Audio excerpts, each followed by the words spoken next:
ಇವತ್ತು ಕೊಹ್ಲಿ ಆಡ್ತಾರೆ ಅಂತ ಅನ್ನಿಸ್ತಾ ಉಂಟು. ಆಡ್ತಾರೆ ಅಂತ ಟೀಮಲ್ಲಿ ಆಬ್ವಿಯಸ್ಲಿ ಇರ್ತಾರೆ, ಬಟ್ ಗಟ್ ಫೀಲಿಂಗ್ ಚಂದ ಮಾಡಿ ಆಡ್ತಾರೆ ಅಂತ ಅನ್ನಿಸ್ತಾ ಉಂಟು. ಹೌದು ಅನ್ನಿಸ್ತಾ ಉಂಟು. ಈಗ ಮೇ ಬಿ ಚೇಸಿಂಗ್ ಟೈಮಲ್ಲಿ ಲಾಂಬ್ರೋರ್ ಅಥವಾ ಸುಯೇಶ್ ಪ್ರಭು ದೇಸಾಯಿ ಅವ್ರನ್ನ ಇಂಪ್ಯಾಕ್ಟ್ ಪ್ಲೇಯರ್ ಆಗಿ ಕರ್ಕೊಂಬರ್ಬೋದು. ನನ್ನ ಪ್ರಕಾರ ಪ್ಯಾನಿಕ್ ಆಗದಿದ್ದರೆ, ಸೆನ್ಸಿಬಲ್ ಆಗಿ ಆಡಿದರೆ ಇವತ್ತು ಏನು RCB ಪಕ್ಕ ವಿನ್ ಆಗ್ತದೆ ಅಂತ ಅನ್ನಿಸ್ತಾ ಉಂಟು. ನಾನು ಪ್ರೆಡಿಕ್ಟ್ ಮಾಡಿದ್ದೆಲ್ಲ ನಿಜ ಆಯಿತು. ನಮಸ್ಕಾರ ಎಲ್ರಿಗೆ, ಸರ್ ಜನಾರ್ದನ್ ಸರ್ ಮಾತಾಡ್ತಾ ಇರೋದು. ಕುಶಲ ವೇಕ್ಷೇಮ ಸೌಖ್ಯ. Welcome back to Ganesh Karan cricket YouTube channel. Prediction ಇಷ್ಟು ಕರೆಕ್ಟ್ ಆಗಿದ್ದಕ್ಕಾದ್ರೂ ಸಹ ನೀವು ಖುಷಿಯಿಂದ ಸಬ್ಸ್ಕ್ರೈಬ್ ಆಗಬೇಕು. RCB win. ಇದು ನನ್ನ ಸಾಧನೆ ಅಂತಲೇ ಹೇಳೋದಿಲ್ಲ, ಒಂದು ಲಕ್ ಸಹ ಇತ್ತು. ಎಂಥದ್ದು ಹೇಳಿ, ಲಕ್ ಮನುಷ್ಯನಿಗೆ ಬೇಕೇ ಬೇಕು. ಆದರೆ ಸಹ ಹೇಳಿದಾಗ ಆಯ್ತಲ್ಲ ಮಾರ್ರೆ, ಆವಾಗೊಂದು ಹೇಳಿದವನಿಗೆ ಆಗುವಂಥ ಖುಷಿ ಉಂಟಲ್ಲ, ಅದು ನೆಕ್ಸ್ಟ್ ಲೆವೆಲ್. ನನಗೆ ಏನೋ ಅನ್ನಿಸ್ತಾ ಇತ್ತು, ಇಲ್ಲ ಕೊಹ್ಲಿಯವ್ರು ಆಡ್ತಾರೆ, ಅದು ಒಂದು ಅನ್ನಿಸೋದು ಆಯಿತಾ. ಕೊಹ್ಲಿಯವ್ರು ಆಡ್ತಾರೆ, ದೊಡ್ಡ ಇನ್ನಿಂಗ್ಸ್ ಬರ್ತದೆ, RCB ವಿನ್ ಆಗ್ತದೆ ಅಂತ. ಕೊಹ್ಲಿಯವರು ಆಡಿದರು, ದೊಡ್ಡ ಇನ್ನಿಂಗ್ಸ್ ಬಂತು, RCB ವಿನ್ ಆಯಿತು, super. Even mid innings video ತೆಗೆದು ಸಹ ಬೇಕಾದ್ರೆ ನೋಡಿ. ಮಿಡ್ ಇನ್ನಿಂಗ್ಸಲ್ಲಿ ಹೇಳಿದೆ, RCB ತನ್ನ ಬೌಲರ್ಸ್ ಮೇಲೆ ನಂಬಿಕೆ ಇಟ್ಟು ಕರಣ್ ಶರ್ಮಾ ಅವರನ್ನು ಬೆಂಚಲ್ಲಿ ಕೂರಿಸಿ DK ಅವರನ್ನು ಪ್ಲೇಯಿಂಗ್ 11ನಲ್ಲೇ ಆಡಿಸಿದರು. ಸೊ ದ್ಯಾಟ್ ಚೇಸಿಂಗ್ ಟೈಮಲ್ಲಿ ಲಾಂಬ್ರೋರ್ ಅಥವಾ ಪ್ರಭು ದೇಸಾಯಿ ಅವರು ಮೇ ಬಿ ಇಂಪ್ಯಾಕ್ಟ್ ಪ್ಲೇಯರ್ ಆಗಿ ಬರ್ಬೋದು ಅಂತ ಹೇಳಿದಾಗ ಆಯಿತು. ಸುಮಾರು ಜನ ಮೆಸೇಜ್ ಮಾಡಿದರು, ಎಂತ ಮಾರ್ರೆ ಹೇಳಿದಾಗ ಆಯಿತು ನೀವು ಅಂತ. ಆಗುವ ಖುಷಿ ಉಂಟಲ್ಲ, ಅದು ನಮಗೆ ಮಾತ್ರ ಗೊತ್ತಾಗೋದು. ಎಂಥದೇ ಇರಲಿ, ನಾನು ಹೇಳಿದ್ದೆಲ್ಲ ಸಹ ಆಗಿ ಈಗ ಕೊಹ್ಲಿಯವರು ಆಡದೆ ಇಂಪ್ಯಾಕ್ಟ್ ಪ್ಲೇಯರ್ ಸಹ ಉಲ್ಟಪಟ್ಟಾಗಿ RCB ವಿನ್ ಆಗಿದ್ದರೆ ಸಹ ನನಗೆ ಇಷ್ಟೇ ಖುಷಿ ಆಗ್ತಾಯಿತ್ತು. RCB ವಿನ್ ಆದರೆ ಸಾಕು. ಅದು ಸಹ ಆಗದಿದ್ದರೆ ಹೀಗೆ ಆಗ್ತಾಯಿತ್ತು, ಹೀಗಾಗ್ತಾಯಿತ್ತು. ಹಾಗೆ ಆಗಲಿಲ್ಲಲ್ಲ. ಲಕ್ ಉಂಟು. ಕೊಹ್ಲಿಯವರು ಡಕ್ಔಟ್ ಆಗ್ತಾಯಿದ್ರು ಇವತ್ತಂದರೆ ನಿನ್ನೆ ಡಕ್ಔಟ್ ಆಗ್ತಾಯಿದ್ರು. ಅದು ಆಗಲಿಲ್ಲ. ಅದು ಆಗದೆ ಕಂಪ್ಲೀಟ್ ಉಲ್ಟಂಪಲ್ಟ ಆಯ್ತಲ್ಲ, ಅಷ್ಟು ಸಾಕು. ಈ ಥರದ ಲಕ್ ಮನುಷ್ಯನಿಗೆ ಇಂಪಾರ್ಟೆಂಟ್, ಈ ಥರದ ಲಕ್ ತಂಡಕ್ಕೆ ಸಹ ಇಂಪಾರ್ಟೆಂಟ್. ಪಂಜಾಬ್ ವಿರುದ್ಧ RCB ಗೆದ್ದು ಹೊಸ ಅಧ್ಯಾಯ ಶುರು ಆಗಿದೆ. ಕೊಹ್ಲಿ ಅವರು ಹೇಳಿದ್ರಲ್ಲ, ಇನ್ನು ಮೇಲೆ RCBದ ಹೊಸ ಅಧ್ಯಾಯ ಶುರು ಆಗ್ತದೆ ಅಂತ. ಅವರು ಚಿನ್ನಸ್ವಾಮಿ ಸ್ಟೇಡಿಯಮಿಂದವೇ ಶುರು ಆಗ್ತದೆ ಅಂತ ಹೇಳಿರಲಿಲ್ಲ. ಅವ್ರು ಹೇಳಿದಾಗ ಆಯಿತು ಅಟ್ ದ ಎಂಡ್. ಅದು ನಮ್ಗೆ ಭಾರಿ ಖುಷಿಯಾದದ್ದು.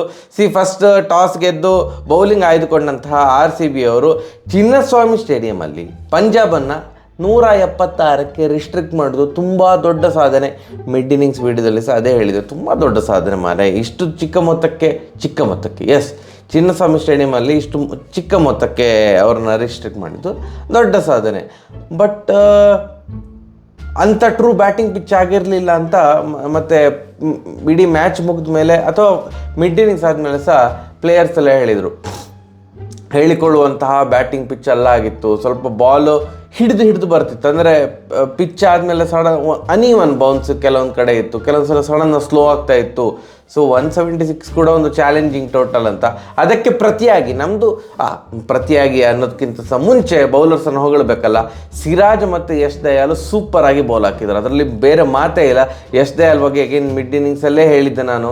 ಒಬ್ಬ ಬೌಲರ್ 5 ಬಾಲಿಗೆ 5 ಸಿಕ್ಸ್ ಹೊಡಿಸ್ಕೊಂಡಿದ್ರು ಲಾಸ್ಟ್ IPLಲ್ಲಿ.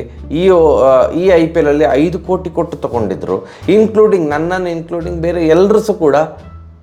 ಮ್ಯಾನೇಜ್ಮೆಂಟಿಗೆ ಎಂತ ಆಗಿದೆ ಮಾರ್ರೆ, ಆ ಲಾಸ್ಟ್ IPLಲ್ಲಿ 5 ಬಾಲಿಗೆ 5 ಸಿಕ್ಸ್ ಹೊಡಿಸ್ಕೊಂಡವನಿಗೆ 5 ಕೋಟಿ ಕೊಟ್ಟು ತೊಗೊಂಡದ್ದ.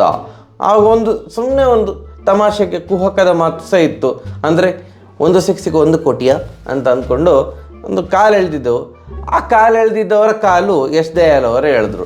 4 ಓವರಿಗೆ ಕೇವಲ 23 ರನ್. ಅದು ಈ ಪಿಚ್ಚಲ್ಲಿ, ಇಷ್ಟು ಚಿಕ್ಕ ಗ್ರೌಂಡಲ್ಲಿ, ಪಿಚ್ ಅನ್ನೋಕ್ಕಿಂತ ಗ್ರೌಂಡ್ ತುಂಬ ಚಿಕ್ಕದಲ್ಲ, 4 ಓವರಿಗೆ 23 ರನ್ ಕೊಟ್ಟರು. It's a great thing. Super bowling. ನಮ್ಮ ಸಿರಾಜ್ ಅಣ್ಣ ಕೂಡ ಸೂಪರಾಗಿ ಬಾಲ್ ಹಾಕಿದ್ರು. 4 ಓವರಿಗೆ 26 ರನ್ನು. ಸೊ ನಿನ್ನೆ ಹೊಡಿಸ್ಕೊಂಡದ್ದು ಯಾರು ಹಾಗಾದರೆ? ಮಯಾಂಕ್ ಡಾಗರ್ ಅವರು ಪಾಪ ಹೊಡಿಸ್ಕೊಂಡ್ರು. 3 ಓವರಿಗೆ 34 ರನ್ ಕೊಟ್ಟರು. ಗ್ರೀನ್ ಅವರು ಸ್ವಲ್ಪ ಹೊಡಿಸ್ಕೊಂಡ್ರು, ಎಲ್ಲದಕ್ಕಿಂತ ಜಾಸ್ತಿ ಹೊಡಿಸ್ಕೊಂಡದ್ದು ಅಲ್ಜಾರಿ ಜೋಸೆಫ್. ಲಾಸ್ಟ್ ಓವರಲ್ಲಂತೂ 20 ರನ್ ಬಿಟ್ಕೊಟ್ರು. ಅವರಿಗೆ ನಂಗೆ ಗೊತ್ತಿಲ್ಲ, ಅವರಿಗೆ ನೆಕ್ಸ್ಟ್ ಮ್ಯಾಚ್ ಚಾನ್ಸ್ ಸಿಗೋದು ಡೌಟಪ್ಪ. ಯಾಕಂತಂದರೆ ಆಯಿತು, ಮ್ಯಾನೇಜ್ಮೆಂಟು 11 ಕೋಟಿ ಕೊಟ್ಟಿದ್ದಕ್ಕೆ 2 ಮ್ಯಾಚ್ ಆಡಿಸಿದ್ರು, ನೋಡಿದರು. ನೆಕ್ಸ್ಟ್ ಮ್ಯಾಚಿಂದ ಮೇ ಬಿ ಟಾಪ್ಲೆ ಅಥವಾ ಫರ್ಗ್ಯೂಸನ್ ಅಥವಾ ವಿಲ್ ಜಾಕ್ಸ್, ಯಾರು ಅಂದರೆ ಸ್ಪಿನ್ ಪಿಚ್ ಆಡ್ತಾ ಇರೋದಿದ್ರೆ ವಿಲ್ ಜಾಕ್ಸ್ ಅವರು ಆಡ್ತಾರೆ ಅಂತ ಅಂದ್ಕೊಂಡಿದ್ದೇನೆ. ನನ್ನ ಪ್ರಕಾರ ವಿಲ್ ಜಾಕ್ಸ್ ಆಡಿದರೆ ಒಳ್ಳೇದಿರ್ತದೆ. ಮಯಾಂಕ್ ಡಾಗರ್ ಮತ್ತು ವಿಲ್ ಜಾಕ್ಸ್ ಒಂದೆರಡು ಮೇಯ್ನ್ ಸ್ಪಿನ್ನರ್ ಥರ RCB ಹೋಗ್ಬೋದು. ಮ್ಯಾಕ್ಸ್ವೆಲ್ ಸಪೋರ್ಟಿಂಗ್ ಸ್ಪಿನ್ನರ್ ಆಗಿರ್ತಾರೆ. ಗ್ರೀನ್ ಮೇಲೆ ನಂಬಿಕೆ ಕೊಡುವ, ಗ್ರೀನಿಗೆ ಸ್ವಲ್ಪ ನೀನು 2 ಓವರ್ ಅಲ್ಲ 4 ಓವರ್ ಫಾಸ್ಟ್ ಬೌಲಿಂಗ್ ಹಾಕುವಂತ ಏನೋ ಒಂದು ಹೆಚ್ಚು ಕಡಿಮೆ ಮಾಡ್ಬೋದು RCB ಅಂತ ಅನ್ನಿಸ್ತಾ ಉಂಟು. But Alzarri Joseph to be honest ತುಂಬ ಬೇಜಾರಾಯ್ತು ನನಗೆ ಅವರ ಬೌಲಿಂಗ್ ನೋಡಿ. 2 ಮ್ಯಾಚಲ್ಲಿ ಸರ್ ಅವರು ಅಷ್ಟಕ್ಕಷ್ಟೇ, ಮತ್ತು ಅವ್ರದ್ದು ಬಾಡಿ ಲ್ಯಾಂಗ್ವೇಜ್ ಸ್ವಲ್ಪ ಹೀಗೆ, ಅದು RCBಗೆ ಮೇ ಬಿ ಸೂಟ್ ಆಗೋದಿಲ್ಲ. RCBಗೆ ಜನಾರ್ದನ್ ಸರ್ ಥರ ಹೂ ಅಂತ ಇರಬೇಕು, ಇವರಂತರ ಅಂತ ಇರ್ತಾರೆ, ಮುಖದಲ್ಲಿ ನಗುವೇ ಇಲ್ಲ. ನಗು ಮಾರೆ ಪರವಾಗಿಲ್ಲ, ಸ್ವಲ್ಪ ಚೇರಪ್ ಎಂತ ಗುಮ್ಮಂತಾರೆ ಇವ್ರದ್ದು ಅಂತ ಅಲ್ವಾ. ಸೊ ಅಷ್ಟೇ, ಬೌಲಿಂಗ್ ಡಿಪಾರ್ಟ್ಮೆಂಟು ಸೂಪರಾಗಿ ಬೌಲ್ ಹಾಕಿದರು. ಫೀಲ್ಡಿಂಗ್ ಎಲ್ಲ ಒಳ್ಳೆಯಿತ್ತು. ಓಕೆ, ಚೇಸಿಂಗ್ ಸ್ಟಾರ್ಟ್ ಆದಾಗ ಎಲ್ಲ ಫಾರಿನ್ ಪ್ಲೇಯರ್ಸ್, 3 ಜನ ಫಾರಿನ್ ಪ್ಲೇಯರ್ಸ್ ಬ್ಯಾಟ್ಸ್ಮನ್ಗಳು, Maxwell 3 run, Green 3 run, Du Plessis 3 run ಎಂದು ಮಾತಾಡಿಕೊಂಡು ಬಂದಿದ್ರ ಅಂತ. ನಾವು ಐಕ್ಯತೆ ಸಾರುವ, 3 ಜನ ಸಹ ಒಂದೇ ಥರದ ಸ್ಕೋರಿಗೆ ಔಟ್ ಆಗುವ ಅಂತ. 3 ಜನ ಸಹ 5 ರನ್ ಹೊಡೆದು ಔಟ್ ಆದರು. ಇದು ಫಸ್ಟ್ ಓವರ್, ಚೇಸಿಂಗ್ ಸ್ಟಾರ್ಟ್ ಆದ ಫಸ್ಟ್ ಓವರಲ್ಲಿ 16 ರನ್ ಹರಿದು ಬಂತು, 4 4. ಅದಕ್ಕಿಂತ ಮುಖ್ಯವಾಗಿ 2ನೇ ಬಾಲಲ್ಲಿ ನಮ್ಮ ಕೊಹ್ಲಿ ಅವರದ್ದು ವೀಕ್ನೆಸ್ ಅಂತ ಹೇಳಿ ಫಿಫ್ತ್ ಸ್ಟಂಪನ್ನು ಆ ಕಡೆ ಹೋಗೋ ಬಾಲನ್ನು ಕೆಣಕ್ಲಿಕ್ಕೆ ಹೋದರು ಕೊಹ್ಲಿ ಅವರು. ಸ್ಯಾಮ್ ಕರನ್ ಅವರ ಬೌಲಿಂಗಲ್ಲಿ ಅದು ಕೆಣಕ್ಲಿಕ್ಕೆ ಹೋದ್ರು. ಅದು ಡ್ರೈವ್ ಮಾಡುವಂಥ ಬಾಲ್ ಆಗಿರಲಿಲ್ಲ ಅಂತ ನಂಗೆ ಅನ್ಸೋದು. ಯಾಕಂತಂದರೆ ಲೈನ್, ನಾ ಹೇಳಿದ ಲೈನೇ ಅಂದರೆ ಫಿಫ್ತ್ ಸ್ಟಂಪ್ ಆಚೆ, ಬಟ್ ಲೆಂತ್ ಡ್ರೈವ್ ಮಾಡುವ ಲೆಂತ್ ಆಗಿರಲಿಲ್ಲ, ಸ್ವಲ್ಪ ಹೈಟಲ್ಲಿ ಬಂದಿತ್ತು. ಇವರು ಏನೋ ಡ್ರೈವ್ ಮಾಡಲಿಕ್ಕೆ ಹೋದರು, ಎಡ್ಜ್ ಆಯಿತು. ಸೆಕೆಂಡ್ ಸ್ಲಿಪ್ಪಲ್ಲಿ ಕರೆಕ್ಟಲ್ಲಿ ಪೊಸಿಷನ್ ಮಾಡಿದರು ಫೀಲ್ಡರನ್ನು. ಫಸ್ಟ್ ಸ್ಲಿಪ್ ಇಟ್ಟಿರಲಿಲ್ಲ, ಸೆಕೆಂಡ್ ಸ್ಲಿಪ್ಪಿಗೆ ಬರ್ತದೆ ಬಾಲು, ಅವರು ಹಾಗೆ ಹೊಡಿಲಿಕ್ಕೆ ಹೋಗಿ ಎಡ್ಜ್ ಆಗಿ ಕರೆಕ್ಟ್ ಬೇರ್ ಸ್ಟೋರ್ನ ಅಲ್ಲಿ ನಿಲ್ಲಿಸಿದ್ರು. ಬೇರ್ ಸ್ಟೋರು ಆ ಕ್ಯಾಚ್ ಡ್ರಾಪ್ ಮಾಡಿ ಅದು 4ಗೆ ಹೋಯಿತು. Next is history. ಯಾಕಂದರೆ ಸೆಕೆಂಡ್ ಬಾಲಿಗೆ ಕೊಹ್ಲಿ ಅವರು ಡಕ್ಔಟ್ ಆಗಿದ್ದಿದ್ರೆ ಮ್ಯಾಚ್ ಎಂತ ಆಗ್ತಿತ್ತಂತವೇ ಗೊತ್ತಿಲ್ಲ. ಸೆಕೆಂಡ್ ಬಾಲಿಗೆ ಡಕ್ಔಟ್ ಆಗೋದು ತಪ್ಪಿತ್ತು, ಅದು 4 ಆಯಿತು. ನೆಕ್ಸ್ಟ್ ಬಾಲ್ ಸಹ 4 ಆಯಿತು, ಅದರ ನೆಕ್ಸ್ಟ್ ಬಾಲ್ 4 ಆಯಿತು, ಮತ್ತೆ ಒಂದು ಡಾಟ್, ಲಾಸ್ಟ್ ಬಾಲ್ 4. 4 4 ಹರಿದು ಬಂತು ಆ ಓವರಲ್ಲಿ. ಒಟ್ಟು 16 ರನ್ ಹರಿದು ಬಂತು. ಅದಾದಮೇಲೆ ಕೊಹ್ಲಿ ವಾಸ್ ಅನ್ಸ್ಟಾಪಬಲ್. 30 ಬಾಲಿಗೆ 50 ರನ್ ಚಚ್ಚಿದ್ರು. ಮತ್ತು ಔಟ್ ಆದಾಗ ಅವರು 49 ಬಾಲಿಗೆ 77 ರನ್ ಚಚ್ಚಿದ್ರು. 11 4 3 6. ಆಹಾ ಇದು ಈ ಇಂಟೆಂಟ್ ಇರುವಂಥ ಆಟ ನಾ ಎಕ್ಸ್ಪೆಕ್ಟ್ ಮಾಡ್ತಿದ್ದೆ ಅದು ಕೊಹ್ಲಿ ಅವರಿಂದ. Full of intent. ಇಲ್ಲ, ನಾ ಯಾರು ಎಂತ ಬೇಕಾದ್ರೆ ಮಾಡಿಕೊಳ್ಳಿ, ನಾನು ಇವತ್ತು ಫುಲ್ ಅಂದರೆ ಏನು ಸೋ ಕಾಲ್ಡ್ ಸ್ಟ್ರೈಕ್ ರೇಟ್ ಅಂತ ನಾವೆಲ್ಲ ಹೇಳ್ತೇವಲ್ಲ, ಸ್ಟ್ರೈಕ್ ರೇಟ್ ಇಲ್ಲ ಮರೆ ಕೊಹ್ಲಿದೆ ಎಂತ ಮರೆ, 110 120 ಸ್ಟ್ರೈಕ್ ರೇಟ್ ಇಲ್ಲ. ಸೊ ಯಾರು ಮಾತಾಡಬಾರ್ದು, ಎಸ್ಪೆಷಲಿ ಆ ಬಡ್ಡಿ ಮಗ ಜನಾರ್ದನ್ ಸರ್ ಮತ್ತೆ ಆಡಬಾರ್ದು ಅಂತ ಕೊಹ್ಲಿ ಅವರು ಡಿಸೈಡ್ ಮಾಡಿದ್ರು ಅಂತ ಕಾಣ್ತದೆ. ಬಟ್ ಕೊಹ್ಲಿ ಅವರೇ, ನಿಮಗೆ ನೆನಪೋಗಿತ್ತಾ ನಾನು ನಿಮ್ಮ ಮೇಲೆ ನಂಬಿಕೆ ಇಟ್ಟು ಇದು ಎಂಥ ಪ್ರಿವ್ಯೂ ಎಲ್ಲ ಹೇಳಿದೆ ಇವತ್ತು ಕೊಹ್ಲಿ ಅವರು ಆಡ್ತಾರೆ ಅಂತ. ನೀವು ಅದನ್ನೆಲ್ಲ ನಂಬಿಕೆ ಇಡೋದಿಲ್ಲ ಅಲ್ಲ, ಅದನ್ನೆಲ್ಲ ಯಾರು ಪರಿಗಣಿಸೋದಿಲ್ಲ. ಜನಾರ್ದನ್ ಸರ್ ಸ್ಟ್ರೈಕ್ ರೇಟ್ ಬಗ್ಗೆ ಮಾತಾಡಿದ್ರು ಅಂತ ಮಾತ್ರ ಕಮೆಂಟ್ ಮಾಡ್ತೀರಿ. ಎಂತ ಮಾಡೋದು, ಪರವಾಗಿಲ್ಲ, ತಂಡಕ್ಕೆ ಉಪಯೋಗ ಆಯಿತು.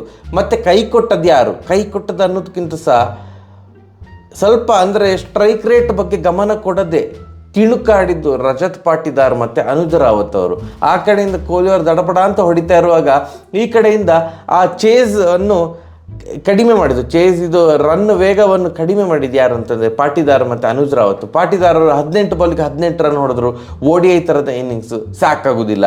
ಅನುಜ್ ರಾವತ್ ಕೊನೆಯ ಮ್ಯಾಚಿನ ಹೀರೋ, ಲಾಸ್ಟ್ ಮ್ಯಾಚಿನ ಹೀರೋ. ನಿನ್ನೆ 14 ಬಾಲಿಗೆ 10 ರನ್. ತಿಣುಕಾಡಿದ್ರು. ಅದು ಕೊನೆಗೆ ಪ್ರೆಷರ್ ಕ್ರಿಯೇಟ್ ಮಾಡಲಿಕ್ಕೆ ಸ್ಟಾರ್ಟ್ ಆಯಿತು. ಕೊನೆಗೆ ಒಂದು ಪಾಯಿಂಟ್ ಆಫ್ ಟೈಮಿಗೆ ಇನ್ನು 4 ಓವರ್ ಅಂತ ಹೇಳುವಾಗ ಕೊಹ್ಲಿ ಅವರು ಔಟ್ ಆದರು. ನೆಕ್ಸ್ಟ್ 2 ಬಾಲ್ ಬಿಟ್ಟು ಅನುಜ್ ರಾವತ್ ಅವರು ಔಟ್ ಆದರು. ಹೇಗಾಯಿತು ಅಂತಂದರೆ 22 ಬಾಲಿಗೆ 46 ರನ್ ಬೇಕು. ದಿನೇಶ್ ಕಾರ್ತಿಕ್ 0 ಬಾಲ್ 0, ಮತ್ತು ಇಂಪ್ಯಾಕ್ಟ್ ಪ್ಲೇಯರ್ ಆಗಿ ಬಂದಂತಹ ಲಾಮ್ರೋರ್ ಅವರು 0 ಬಾಲಿಗೆ 0, 22 ಬಾಲಿಗೆ 46 ರನ್ ಬೇಕು. ಇದು ಹೊಸ ಅಧ್ಯಾಯ, ಹಳೆ ಕತೆ, ಎಂಥ ಕರ್ಮ ಅಂದರೆ ಸ್ವಲ್ಪ ಕಷ್ಟ ಅಂತ ಅನ್ನಿಸ್ಲಿಕ್ಕೆ ಸ್ಟಾರ್ಟ್ ಆಯಿತು. ಯಾಕಂತಂದರೆ ಇಬ್ಬರು ಸಹ ಹೊಸ ಬ್ಯಾಟ್ಸ್ಮನ್ ಅಲ್ಲ, ಇದು ಸೆಟ್ ಆಗಲಿಕ್ಕೆ ಸ್ವಲ್ಪ ಟೈಮೇ ಇಲ್ಲ. ಬಟ್ ಎಂಥದ್ದು ನಿದಾಹಾಸ್ ಟ್ರೋಫಿಯಲ್ಲಿ ಫೈನಲಲ್ಲಿ ಹೊಡೆದಿದ್ರಲ್ಲ ದಿನೇಶ್ ಕಾರ್ತಿಕ್ ಅವರು, ಆ ಥರದ ಬ್ಯಾಟಿಂಗ್ ನೆನಪಾಯಿತು. ದಿನೇಶ್ ಕಾರ್ತಿಕ್ ಅವರ ಬ್ಯಾಟಿಂಗ್ ನೋಡಿದಾಗ 10 ಬಾಲಿಗೆ 28 ರನ್ ದಿನೇಶ್ ಕಾರ್ತಿಕ್ ಅವರು ಚಚ್ಚಿದ್ದು. ಮತ್ತು ಲಾಮ್ರೋರ್ ಅವರು, ನನಗೆ ಅದು ತುಂಬ ಖುಷಿ ಆಯಿತು, ಲಾಮ್ರೋರ್ ಅವರು ಹೀಗೆ ಸಹ ಹೊಡಿಬೋದು ಅಂತ. 8 ಬಾಲಿಗೆ 17 ರನ್ ಲಾಮ್ರೋರ್ ಅವರು ಚಚ್ಚಿದ್ರು. ಸೂಪರ್. ದಿನೇಶ್ ಕಾರ್ತಿಕ್ ಅವರು 3-4 2-6 ಮತ್ತು ಲಾಂಬ್ರೋರ್ ಅವರು 1-4 2-6. ಸೂಪರ್ ಆಟ. ಇವರಿಬ್ಬರ ಆಟದಿಂದಾಗಿ ಇನ್ನೂ ಸಹ 4 ಬಾಲ್ ಇರುವಾಗಲೇ RCB ವಿನ್ ಆಗಿ ಆಯಿತು, ಟಾರ್ಗೆಟ್ ರೀಚ್ ಆಗಿ ಆಯಿತು. ಸೂಪರ್. ಲಾಸ್ಟ್ ಓವರ್ಗೆ 10 ರನ್ ಬೇಕಿತ್ತು. ದಿನೇಶ್ ಕಾರ್ತಿಕ್ ಅವರು ಫಸ್ಟ್ ಬಾಲ್ 6, ಸೆಕೆಂಡ್ ಬಾಲ್ 4 ಅಷ್ಟೇ. ಕೊನೆಯ ಬಾಲ್ ತನಕೆಲ್ಲ ತಗೊಂಡೋಗೋದಿಲ್ಲ, 2 ಬಾಲಲ್ಲಿ ಫಿನಿಶ್ ಮಾಡ್ತೇನೆ ಅಂತ ಹೇಳಿಕೊಂಡು ಆ ಒಂದು ಇಂಟೆಂಟ್ ಇಟ್ಕೊಂಡಂಥ ಆಟ. ಆ್ಯಂಡ್ ಲಾಂಬ್ರೋನಿಂದ ಆ ಹೆಸರಿಗೆ ತಕ್ಕಂಥ ಆಟ, ರೋರಿಂಗ್ ಮತ್ತು ಇಂಪ್ಯಾಕ್ಟ್ಫುಲ್ ಆಟ ಬಂತು. ಸೂಪರ್. ಇದೇ ಥರದ ಕನ್ಸಿಸ್ಟೆಂಟ್ ಜಯ RCBಗೆ ಸಿಗಲಿ ಅನ್ನೋದು ನಮ್ಮ ಒಂದು ಆಶಯ. 1 ಗೆಲುವು 1 ಸೋಲು ಅದೆಲ್ಲ ಬೇಡ. ಎಂಥದ್ದು ಸೋಲು ಗೆಲುವು ಸಮನಾಗಿ ಹಂಚಿಕೊಳ್ಳಬೇಕು, ಸೋಲೆ ಗೆಲುವಿನ ಮೆಟ್ಟಿರು ಸಾಕು, 1 ಸೋಲು ಸಾಕು.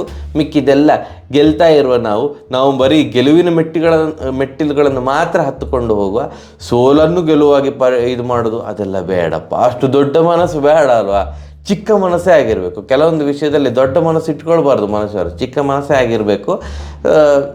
ಆಲ್ ದ ಬೆಸ್ಟ್, ಕಂಗ್ರ್ಯಾಚುಲೇಷನ್ಸ್ ಮತ್ತು ಆಲ್ ದ ಬೆಸ್ಟ್.